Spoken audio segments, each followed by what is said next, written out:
અધ્યાય 11 વિશ્વરૂપ દર્શન યોગ. જ્યારે અર્જુને આખા બ્રહ્માંડને એક સાથે જોયું. અધ્યાય 10 ના અંતે કૃષ્ણે પોતાની વિભૂતિઓનું વર્ણન કર્યું અને કહ્યું કે આખું જગત તેમના એક અંશમાં છે.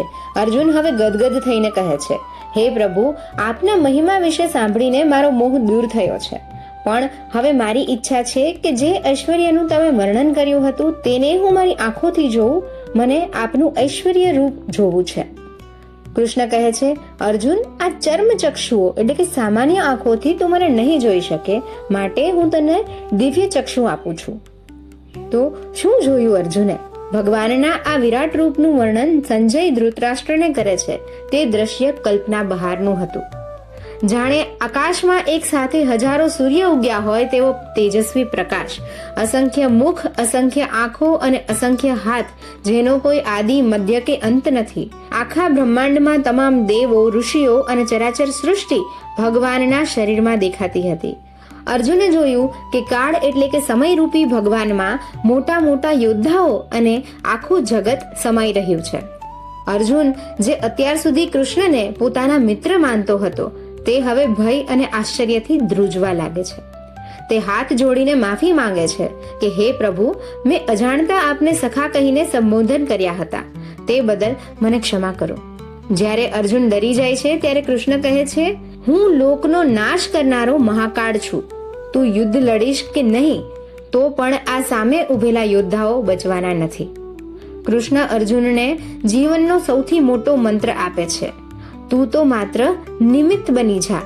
આ બધું તો મેં પહેલેથી જ નક્કી કરી રાખ્યું છે. અંતે અર્જુનની વિનંતી પર કૃષ્ણ ફરી પોતાના સૌમ્ય, ચતુર્ભુજ અને પછી માનવ સ્વરૂપમાં આવે છે અને કહે છે કે આ રૂપ માત્ર વેદો કે તપથી નહીં પણ અનન્ય ભક્તિથી જ જોઈ શકાય છે. અધ્યાય 11નો આજના જીવનમાં ઉપયોગ કઈ રીતે થઈ શકે? આ અધ્યાય માત્ર એક ચમત્કાર નથી અને વાર્તા નથી, પણ આપણા રોજિંદા જીવન માટેનું મેનેજમેન્ટ છે. હું પણ આનો ત્યાગ કરવાનો છે. આપણે ઘણીવાર કહીએ છીએ કે મેં આ બિઝનેસ ઊભો કર્યો છે, મારા લીધે આ ઘર ચાલે છે. વિશ્વરૂપ દર્શન આપણને એ શીખવે છે કે બધું જ જે મહાકાળના નિયંત્રણમાં છે, આપણે તો માત્ર એક માધ્યમ છીએ. જ્યારે આપણે માનીએ છીએ કે આપણે માત્ર નિમિત્ત છીએ, ત્યારે સફળતાનો અહંકાર નથી આવતો અને નિષ્ફળતાનો ડર પણ નથી લાગતો. મોટી તસવીર જુઓ. આપણે આપણી નાની નાની સમસ્યાઓમાં એટલા ગૂંચવાયેલા હોઈએ છીએ કે બ્રહ્માંડની વિશાળતા ભૂલી જઈએ છીએ. અર્જુને જ્યારે વિશ્વરૂપ જોયું ત્યારે તેને સમજાયું કે તેનો પક્ષપાત અને મમતા કેટલી નાની બાબત હતી. જીવનમાં જ્યારે પણ પ્રોબ્લેમ આવે ત્યારે થોડા ઝૂમ આઉટ થઈને જુઓ. સમયની વિશાળતામાં તમારી સમસ્યા કદાચ ખૂબ નાની હશે. પરિવર્તન સ્વીકારો. કૃષ્ણે કાળ સ્વરૂપે બતાવ્યું કે બધું જ બદલાવાનું છે. જૂનું જશે તો જ નવું આવશે. જીવનમાં આવતા ફેરફારોથી ડરવાને બદલે તેને કુદરતી ક્રમ માનીને સ્વીકારો. સમય, કાળ હંમેશા આગળ વધતો રહેશે અને ડરની સામે શરણાગતિ રાખો. અર્જુન ડરી ગયો ત્યારે તેણે દલીલો કરવાનું છોડી દીધું અને સંપૂર્ણ શરણાગતિ સ્વીકારી. જ્યારે જીવનમાં પરિસ્થિતિ આપણા કાબુ બહાર જાય ત્યારે બધું જ ઈશ્વર પર છોડી દેવું, લેટ ગો કરી દેવું, તેમાં જ સાચો રસ્તો અને શાંતિ મળે છે.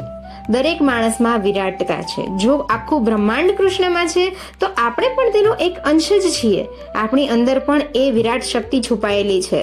તમારી ક્ષમતાઓને ક્યારેય ઓછી ન આંકો. તમારી અંદર પણ અનંત શક્યતાઓ છે. અને પછી હવે શું આગળ? વિશ્વરૂપ જોયા પછી અર્જુન સમજી ગયો કે કૃષ્ણ જ સર્વોપરી છે. પણ હવે તેના મનમાં પ્રશ્ન થાય છે કે પ્રભુ, તમારી પૂજા કરવાની શ્રેષ્ઠ કઈ રીત છે? મૂર્તિ પૂજા કે નિરાકાર બ્રહ્મનું ધ્યાન? આ પ્રશ્નનો જવાબ મળશે ગીતાના સૌથી મધુર અધ્યાયમાં, અધ્યાય 12 ભક્તિ યોગમાં. ભગવાનને કેવો ભક્ત સૌથી વધુ પ્રિય છે?